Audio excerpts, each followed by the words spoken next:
Friends, ఇలా మనకి నెట్టులాగా పలచగా వచ్చిన క్లాతులకి మనం ముక్క తిప్పేసుకొని పైపింగ్ వేయాలంటే బయటికి కనిపిస్తుంది అనే భయం ఉంటుంది. అలా మనం డిజైన్ నెక్కు పెడితే ఇంకా భయంగా ఉంటుంది. ప్రతి దానికి కూడా ఒక సొల్యూషన్ అనేది టైలరింగ్ దాంట్లో, మన పాషా టైలర్ దాంట్లో ప్రతి దానికి కూడా ఒక టిప్ అనేది దొరుకుతూ ఉంటుంది.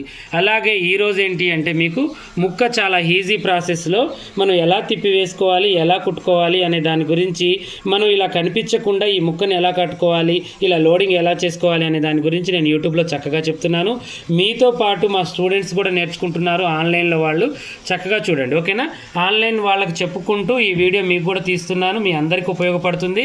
ఈ చక్కగా చూసి ఎవరైనా కామెంట్ సెక్షన్లో మీకు ఏదైనా అర్థం కాకపోతే కామెంట్ చేయండి, మళ్ళీ వీడియో తీసి పెడతాను. ఓకేనా? ప్రతిదీ కూడా మనకి పై వైపుకి ఎలా అయితే షేప్ ఉందో అలా మనకి షేప్ వచ్చేటట్టుగా ఈ పైపింగ్ని మనం బకరం లేకుండా ఉన్న ముక్కని క్రాస్గా తీసి ఎలా వేయాలో ఈరోజు మీకు టిప్స్ నేర్పిస్తాను. చక్కగా చూడండి. మళ్ళీ మనం ఏం చేయాలంటే వెనక మనకి ఎంత వెడల్పు కావాలో అంత ఒరిజినల్ అండ్ లైనింగ్ రెండు కలిపి ఇలా మనం కటింగ్ చేసేసుకోవాలి. లైనింగ్ అండ్ ఒరిజినల్ మనం అతికి పెట్టుకున్న తర్వాత ఇలా కుట్టేసుకున్న తర్వాత ఇప్పుడు మనం ఏం చేయాలంటే అది పల్చటి క్లాత్ అటు ఇటు జరగకుండా మిషన్ కుట్టు పడాలి. రెండింటిని కలుపుకొని ఎడ్జ్కి మిషన్ కుట్టు ఒకటి వేసుకోండి. వేసుకున్న తర్వాత చాలా ఈజీ ప్రాసెస్ అండి. ఇదేంటి అంటే ఈ ముక్క కట్టుకోవడం కూడా కొంతమందికి తెలియక ఇబ్బంది పడుతూ ఉంటారు. కొంతమంది సీనియర్స్కి అయితే తెలుసు దీని గురించి. మళ్ళీ వివరంగా చెప్తే తెలియని వాళ్ళు ఎవరైనా ఉన్నా ఇబ్బంది పడకుండా చక్కగా నేర్చుకుంటారని ఒక మంచి ఉద్దేశంతో పెడుతున్నాను అనమాట. ఇలా దీనికి పైపింగ్ని యాడ్ చేయండి. మనం నార్మల్ బ్లౌజ్కి లైనింగ్కి ఎలా అయితే యాడ్ చేస్తామో సేమ్ యాజ్ ఇట్ ఈస్గా అలాగే యాడ్ చేసేసుకోండి. మనం పైపింగ్ యాడ్ చేసేటప్పుడు రౌండ్ల దగ్గర చక్కగా ఇలా తిప్పుకుంటూ చేతిని ముందుకి పాదానికి అందజేసుకుంటూ క్లాత్ని చక్కగా మనం ఇలా తిప్పాలన్నమాట.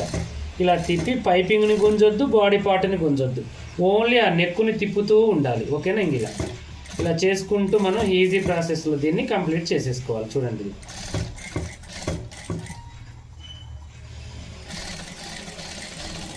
ఇలా చేసేసి ఎగస్ట్రా ఉన్న క్లాత్ని తీసేసుకుందాం. ఓకేనా? ఇలా తీసేసుకున్న తర్వాత ఇప్పుడు ఏదైతే వేస్ట్ క్లాత్ ఉందో దాన్ని తీసుకోవాలి. తీసుకొని చక్కగా మనం ఏం చేయాలి అంటే ఈ వేస్ట్ క్లాత్ని క్రాస్గా కట్ చేసుకోవాలి. కట్ చేసుకొని ఈ క్రాస్గా ఉన్న క్లాత్ని మనం ఏం చేయాలి అంటే ఇలా మనం బొందు రివర్స్ తీస్తే కుట్టుకుంటాం కదా, డబల్గా మడత పెట్టేసి ఇలా మనం డబల్గా మడత పెట్టేసుకొని కుట్టు వేసేసుకోవాలి. ఒక పాదం మందం ఇది క్రాస్గా తీసాము. చూడండి, ఇలా క్రాస్గా తీసేసి బొందు మనం రివర్స్ తీస్తే కుట్టుకుంటాం కదా కొసకి, అలా మనం కుట్టేసుకున్నాం. వేసుకున్న ఇప్పుడు మళ్ళీ తర్వాతకి ఆ డబల్ క్లాత్ని దాని మీద ఖర్చులు మెడవైపుకి మంచిగా ఉన్నది బాడీ వైపుకి పెట్టేసి చిన్న పాదం మందం ఎగస్ట్రా పైపింగ్ కంటే బయటికి ఉండేటట్టుగా ఉంచుకొని పైపింగ్ మంచిగా మనకి పాదానికి తగిలేటట్టుగా ఆ రౌండ్ తిప్పుకుంటూ ఇలా కుట్టు వేసుకోవాలి. మీరు 3 మూలల నెక్ అయినా, పలక నెక్ అయినా, రౌండ్ నెక్ అయినా, పానుగల్ల అయినా ఏదైనా ఇలా ముక్క కట్టుకోండి, చాలా బాగుంటుంది. పల్చటి క్లాతులకి పైపింగ్ వేస్తే ఎలా అనేది ఒక డౌట్ ఉంటుంది ప్రతి ఒక్కరికి. అలాంటి వాళ్ళకి ఇది క్లియర్ కావడం కోసమే నేను ఇంత తీసుకొని పెడుతున్నాను. ఇప్పుడు మనకి ఏంటి అంటే ఇది ఆన్లైన్లో వాళ్ళకి కూడా చాలా ఉపయోగపడుతూ ఉంటుంది అన్నమాట. ప్రతిదీ కూడా మనకి ఆన్లైన్లో వాళ్ళకు కూడా ఉపయోగపడుతుందని వాళ్ళకి నేర్పించుకుంటూ మీకు యూట్యూబ్లో వాళ్ళకు కూడా నేర్పించాలి అని నేను ఈ వీడియో అనేది పెడుతున్నాను. చూడండి, ఇప్పుడు ఇక్కడ మనం ఏంటి అంటే అలాగే ఈ ఫ్యాషన్ డిజైనర్ కోర్సులో మాస్టర్ కటింగ్ అండ్ స్టిచ్చింగ్ కూడా ఉంటాయి. 20 రకాల మోడల్స్ ఉంటాయి. మీరు యూట్యూబ్లో ఎవరన్నా చూసిన వాళ్ళు యూట్యూబ్లో ఫస్ట్ కామెంట్ కింద మా యొక్క నెంబర్ ఉంటుంది. ఆ నెంబర్కి ఫోన్ చేసి మీరు చక్కగా ఈ ఆన్లైన్ క్లాసులు కానీ ఆఫ్లైన్ క్లాసులు కానీ జాయిన్ కావచ్చు. మీకు ఇలాంటి చిన్న చిన్న టిప్స్తో పాటు ఒరిజినల్ పని కూడా బోటిక్ షాప్లో చేసే పనులు కూడా మీకు నేర్పిస్తూ ఉంటాము. మన దగ్గర కలకత్తా, ఢిల్లీ, బెంగళూరు వర్కర్స్ కూడా ఉన్నారు, మాస్టర్స్. వాళ్ళతో మనం కటింగ్ అండ్ స్టిచ్చింగ్ నేర్పిస్తున్నాము. మీకు ఎవరికన్నా ఇక్కడికి వచ్చి నేర్చుకోవాలనుకునే వాళ్ళు నేర్చుకోవచ్చు, లేదు అనుకుంటే మీరు ఆన్లైన్లో కూడా మనం నేర్చుకోవచ్చు అన్నమాట. ఓకేనా? 2 విధాలుగా మీకు ఉపయోగంలోకి తీసుకొస్తున్నాము. మీకు ఎవరికన్నా ఇంట్రెస్ట్ ఉన్న వాళ్ళు ఫస్ట్ కామెంట్లో మా నెంబర్ ఉంటుంది, ఆ నెంబర్కి కాల్ చేసి స్లాట్ బుక్ చేసుకోండి. ఇలా మనం పైపింగ్ వేసిన తర్వాత దాన్ని ఏం చేయాలంటే ఎడ్జ్కి కుట్టు వేసేసుకొని తిప్పేసుకోవాలి. మనం ఎడ్జ్కి వద్దు అనుకుంటే మనం మిషన్ కుట్టుతో కూడా కంప్లీట్ చేయొచ్చు. ఇలా ఎడ్జ్కి వేయడం వల్ల మన క్లాత్ చచ్చిపడుతుంది, చేతి పని చేసుకున్నా కూడా నీట్గా ఉంటుంది. ఆ యొక్క పైపింగ్ అనేది మనకి థ్రెడ్ పక్కనే ఉంటుంది కాబట్టి బయటికి కనిపించదు. ఓకేనా? ఒకసారి దీన్ని ఇలా పెట్టేసి మనం ఏం చేయాలి అంటే ఐరన్ చేసుకోవాలి. తర్వాతకు వచ్చేసి మనం డాట్స్ వేయాలన్నమాట. చూడండి ఇలా ఇంకొంచెం క్లాస్ కూడా నేను ముందుకు తీసుకెళ్తాను, యూట్యూబ్ వాళ్ళకి ఉపయోగపడుతుంది, చూస్తూ ఉండండి. ఇది వచ్చేసి లాంగ్ ఫ్రాక్ అండి. ఇలా మీరు లాంగ్ ఫ్రాక్ కాకుండా ఫుల్ దేనికైనా కూడా పల్చటి క్లాత్లు వచ్చి బ్లౌజ్కి దేనికైనా వస్తే ఇలాగే వేసుకోండి, ఓకేనా. మనం డాట్స్ ఇలా వేసుకున్న తర్వాత ఇప్పుడు మళ్ళీ మనం ఏం చేయాలంటే నేను ఫ్రంట్ పార్ట్ కూడా సేమ్ వేసానండి ఇలాగే.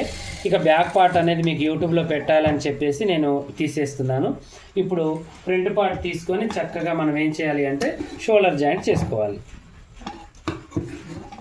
ఇలా షోల్డర్ జాయింట్ చేసేసుకుంటే తర్వాతకి లేయర్ హ్యాండ్స్ ఎక్కిద్దాం, ఓకేనా. చూడండి ఇలా పెట్టేసుకొని చక్కగా రెండు లైనింగ్లు సమానంగా పెట్టండి.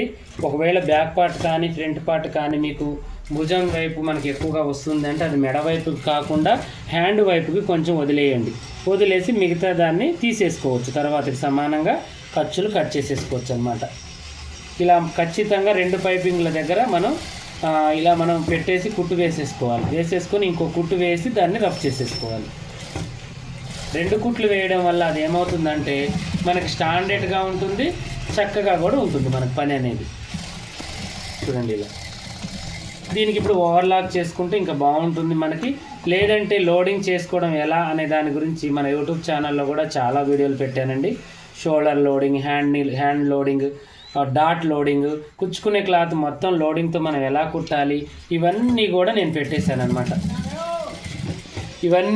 పెట్టేశాను. చక్కగా మీకు ప్రతిదీ కూడా వీళ్ళకి ఇప్పుడు ఈ క్లాస్ అనేది ఆన్లైన్లోనే నడుస్తుందండి. మొత్తం కూడా మన దగ్గర 21-22 మెంబర్స్ హాజరయ్యారు. అసలు ఈ గ్రూప్లో ఉంది 27 మెంబర్స్ అన్నమాట. అందరూ వింటున్నారు, కాకపోతే వాళ్ళు కనిపించరు ఎందుకంటే వాళ్ళు వీడియో మ్యూట్ పెట్టుకున్నారు. మీకు కూడా ఇంట్రెస్ట్ ఉండి మీరు నేర్చుకోవాలంటే ఇలాగే నేర్చుకోవచ్చు. చాలా చక్కగా మీకు పని అనేది మేము నేర్పిస్తూ ఉంటాం, ఓకేనా. ఇలా షోల్డర్లో చేసుకున్న తర్వాత ఇప్పుడు మనం ఏం చేయాలంటే హ్యాండ్స్ జాయింట్ చేసుకోవాలి. హ్యాండ్స్ జాయింట్ చేసుకునేటప్పుడు మనం ఏం చేసామంటే నిన్నటి కటింగ్లో లేయర్ హ్యాండ్స్ కటింగ్ చెప్పామన్నమాట. ఆ లేయర్ హ్యాండ్ అనేది ఈరోజు మనం స్టిచ్చింగ్ చేసుకొని చూసుకుందాం, ఓకేనా. చూడండి ఇవి వచ్చేసి ఒకటి చిన్న హ్యాండ్, ఒకటి పెద్ద హ్యాండ్. లేయర్ హ్యాండ్స్ గురించి కూడా మన యూట్యూబ్ ఛానల్లో చాలా చక్కగా వివరించాను. బాగా గేర్ రావాలంటే ఎలా, తక్కువ గేర్ రావాలంటే ఎలా, ఫిల్ట్ పెట్టుకొని లేయర్ హ్యాండ్ ఎలా పెట్టుకోవాలి, వీటి గురించి ప్రతిదీ కూడా మన యూట్యూబ్ ఛానల్లో ఉందండి. అన్నీ కూడా మీకు ఏంటంటే ఇలా ఇప్పుడు ఎలా అయితే నేర్పిస్తున్నానో అలా కూడా మీకు దాంట్లో నేర్పించాను. కాకపోతే ఇదేంటి అంటే క్లాస్ వేరుగా డైలీ మనం చెప్పుకుంటూ ఉంటాము. అదేంటి అంటే నేను అక్కడొక వీడియో పెట్టాను అనమాట, అంతే, ఓకేనా. ఇలా మనం హ్యాండ్స్ ఒకటి తక్కువ ఉన్న హ్యాండ్ పైన వేసుకొని ఎక్కువ ఉన్న హ్యాండ్ ఏం చేయాలి అంటే బయటికి లోన వేసుకొని ఇలా కుట్టుకోవాలి. మనకి లేయర్లు కావాలి అంటే ఇంకో లేయర్ కూడా ఇలాగే కట్ చేసుకొని 1 ఇంచ్ తక్కువ దీని మీద వేసుకోవటమే, ఓకేనా. ఒకవేళ లైనింగ్ కావాలి అంటే నార్మల్గా హ్యాండ్ కట్ చేసుకొని దాన్ని కొస కుట్టుకొని ఇలా మనం ఈ యొక్క ఆమ్ హోల్ లాగా ఈ రౌండ్గా ఉన్న క్లాత్కి మనం ఆ ఆమ్ హోల్ని యాడ్ చేసుకోవాలి. లోన హ్యాండ్కి హ్యాండ్ ఉంటుంది, పైన లేయర్కి లేయర్ ఉంటుంది అనమాట. అలా మనం చేసుకుంటే చాలా పర్ఫెక్ట్గా చాలా ఈజీగా వస్తుంది. ఇలాగే మరిన్ని మంచి మంచి వీడియోస్ కోసం మా ఛానల్ చూడండి. కొత్తగా చూసే వాళ్ళు సబ్స్క్రైబ్ చేసుకోండి. పాత వాళ్ళైనా కొత్త వాళ్ళైనా మీకు ఏమైనా డౌట్ ఉంటే కామెంట్లు అడగండి. మీకు ఆన్లైన్ ఆఫ్లైన్ క్లాసులకి రావాలి అనుకునే వాళ్ళు ఫస్ట్ కామెంట్లో మా నెంబర్ ఉంటుంది. ఆ కామెంట్లలోకి వెళ్ళి కామెంట్ బాక్స్లలోకి ఆ నెంబర్ని మీరు ఒకసారి సెర్చ్ చేసి మా పిల్లలకి ఫోన్ చేయండి, మీకు అన్ని డీటెయిల్స్ చెప్తారు, ఓకేనా.